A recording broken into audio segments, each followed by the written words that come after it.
My self Sarvesh Vardhan. और आज की क्लास में हमने एक जनरल फ्लूइड मोशन से रिलेटेड क्वेश्चन लिया है जो आपको मेन स्क्रीन पर दिख रहा होगा। ये क्वेश्चन प्योर रोलिंग पर बेस्ड है और आज की क्लास में हम एक्सप्लेन करेंगे कि लोएस्ट पॉइंट के अबाउट टॉर्क इक्वेशन कब लिख सकते हैं और कब नहीं लिख सकते हैं, और साथ ही साथ हम ये भी बताएंगे कि लोएस्ट पॉइंट के अबाउट टॉर्क इक्वेशन लिखने से क्या क्या फ़ायदा है। ध्यान से सुनेंगे कि टॉर्क इक्वेशन आप सेंटर ऑफ मास के अबाउट हमेशा लिख सकते हैं, इसमें कोई रिस्ट्रिक्शन नहीं। लेकिन torque equation about centre of mass, Newton's law of motion और कंस्ट्रेंट रिलेशन, ये सारे equations linear equation two variables होते हैं, जिसके वजह से किसी भी अननोन को फाइंड करने के लिए सारे इक्वेशंस लिखने होते हैं और उसको सॉल्व करना होता है, जो कि सॉल्यूशन को बहुत लेंथी कर देता है। लेकिन जब हम टॉर्क इक्वेशन लोएस्ट पॉइंट के अबाउट लिखते हैं तो डायरेक्ट हम एंगुलर एक्सेलरेशन फाइंड कर सकते हैं, और जब एंगुलर एक्सेलरेशन फाइंड होगा तो कंस्ट्रेंट रिलेशन A=α का यूज करके हम लीनियर इक्वेशन ज्योमेट्रिकल सेंटर का हम फाइंड कर सकते हैं। और जब लीनियर इक्वेशन ज्योमेट्रिकल सेंटर और angular acceleration of a body ये दोनों फाइंड हो जाता है तो हम सेंटर ऑफ मास का एक्सेलरेशन फाइंड कर सकते हैं, और सेंटर ऑफ मास का एक्सेलरेशन फाइंड करने के बाद न्यूटन्स लॉ हॉरिजॉन्टल और वर्टिकल डायरेक्शन में अप्लाई करते हैं और हम अननोन फोर्स फाइंड कर सकते हैं। इस तरह से हमारा सॉल्यूशन बहुत ही सिंपल हो जाता है। अब हम बात करने जा रहे हैं कि टॉर्क इक्वेशन लोएस्ट पॉइंट के अबाउट कब लिख सकते हैं। तो ध्यान से सुनेंगे। जब पूरे सिस्टम का सेंटर ऑफ मास बॉडी के ज्योमेट्रिकल सेंटर से कोइंसाइड कर जाता है तो हम टॉर्क इक्वेशन लोएस्ट पॉइंट के अबाउट हमेशा लिख सकते हैं। लेकिन जब centre of mass geometrical centre से कोइंसाइड न करे पर उस समय एंगुलर वेलोसिटी 0 हो तो उस इंस्टेंट पे एंगुलर एक्सेलरेशन फाइंड करने के लिए आप लोएस्ट पॉइंट के अबाउट टॉर्क इक्वेशन लिख सकते हैं। हम सभी पॉइंट्स को एक प्रॉब्लम से एक्सप्लेन कर रहे हैं जो आपको मेन स्क्रीन पे दिख रहा होगा। इसमें कहा गया है कि एक हुप है जिसका मास m है और रेडियस r है। एक ब्लॉक है जिसका मास स्मॉल m है, इस हुप के साथ अटैच है और पूरे सिस्टम को एक रफ हॉरिजॉन्टल सरफेस पे रख दिया गया है और इसे रेस्ट से रिलीज कर दिया गया है। और साथ ही साथ कहा गया है इस हॉरिजॉन्टल सरफेस में फ्रिक्शन सफिशिएंट है, जिसके वजह से ये हुप का मोशन प्योर रोलिंग में होता है।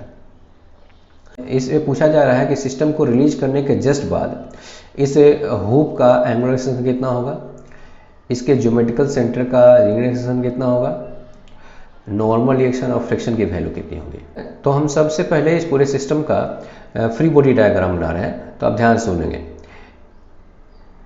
इस हुप पर अर्थ सरफेस की वजह से नॉर्मल रिएक्शन अपवर्ड डायरेक्शन में लगेगा। इस हुप पर राइट साइड में फ्रिक्शन फोर्स लगेगा जो स्टैटिक नेचर का होगा, ठीक है।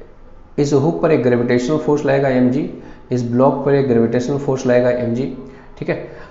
हमने ये एंगुलर एक्सेलरेशन अल्फा मान लिया है और सेंटर का लीनियर एक्सेलरेशन a मान लिया है।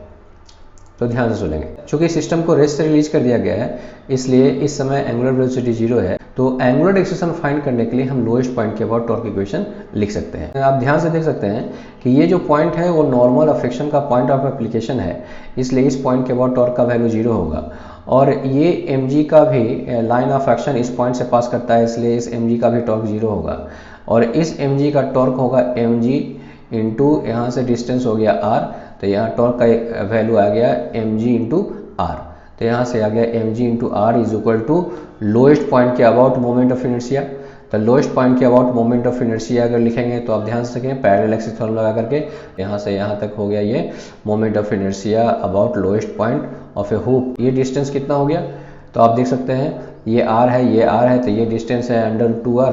तो मोमेंट ऑफ इनर्शिया इस ब्लॉक का लोएस्ट पॉइंट के अबाउट होगा m इंटू √2r का होल स्क्वायर। तो ये टोटल मोमेंट ऑफ इनर्शिया हो गया लोएस्ट पॉइंट के अबाउट इंटू अल्फा कर देंगे, तो अल्फा का वैल्यू आएगा हमारा g/2r, ठीक है। अप्लाई करते हैं कंस्ट्रेंट रिलेशन A=α, अल्फा का वैल्यू g/2r, यहाँ वैल्यू पुट कर देंगे तो a का वैल्यू आएगा g/2।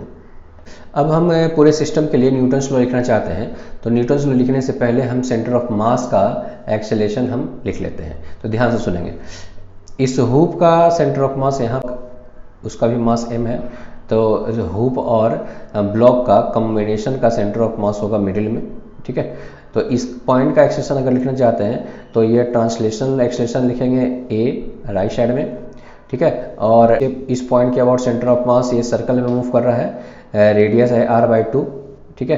तो टेंजेंशियल एक्सेलरेशन का वैल्यू होगा अल्फा r/2 चूँकि ओमेगा 0 है इसलिए सेंटीपिटल एक्सेलेरेशन का वैल्यू 0 होगा, इसलिए मैंने ये सेंटीपिटल एक्सेलेरेशन यहाँ पे नहीं लिखा है। तो ये हमारा सेंटर ऑफ मास का एक्सेलेरेशन हो गया। ठीक है, अब हम न्यूटन्स लॉ लिख रहे हैं हॉरिजॉन्टल डायरेक्शन में। तो आप ध्यान से देखिएगा, हॉरिजॉन्टल डायरेक्शन में पूरे सिस्टम पे जो फोर्स लग रहा है F है और सेंटर ऑफ मास का एक्सेलेरेशन हॉरिजॉन्टल डायरेक्शन में A है। तो हम लिख सकते हैं total force F is equal to total mass m और m2m इंटू A। तो आप यहाँ से देख सकते हैं F is equal to 2m into A और A का वैल्यू g/2 पुट करने पर F is equal to mg आ गया।